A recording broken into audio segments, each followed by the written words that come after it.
Le gouvernement ghanéen a entamé vendredi 1er juillet 2016 la mise en œuvre de sa politique de délivrance de visas à tous les citoyens membres de l'Union africaine à l'arrivée sur son territoire. Une mesure précédemment annoncée par le président John Dramani Mahama avec pour but non seulement de faciliter la circulation des voyageurs potentiels, mais aussi d'accroître les liens commerciaux avec les autres pays. Le Ghana devient donc le premier pays africain à mettre en œuvre cette politique adoptée en janvier 2016 à Addis Abeba. Celle-ci s'inscrit dans l'optique de l'accélération du développement socio-économique du continent par le tourisme et d'autres bénéfices tirés d'engagements multilatéraux. C'est une très bonne mesure, mais il faut que les États essayent de développer des mécanismes pour assurer la libre circulation des biens et des personnes, comme le stipulent les différents traités, mais aussi en gagnant un tout petit peu. Nous, le mécanisme que nous proposons, c'est un système de visa basé sur un timbre que chaque citoyen de l'Union africaine ou de l'espace CEDEAO peut payer. Ce sera juste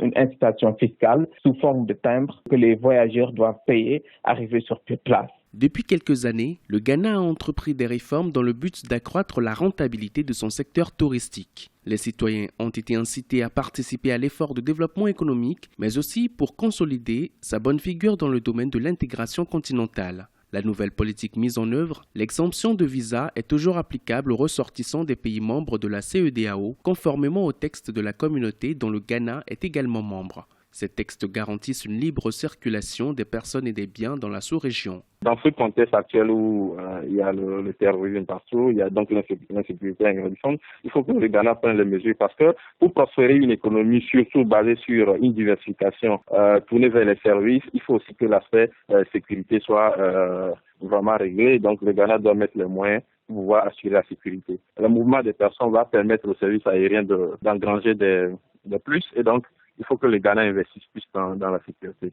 Malgré l'optimisme des autorités ghanéennes et le satisfecit des acteurs du domaine aérien, ces derniers se veulent tout de même méfiants. Bon nombre de compagnies aériennes sont d'accord sur le fait que la nouvelle mesure pourrait contribuer à augmenter le trafic aérien, mais elles insistent sur la nécessité pour l'État de développer des systèmes de sécurité efficaces, le continent étant toujours sous la menace de multiples mouvements terroristes.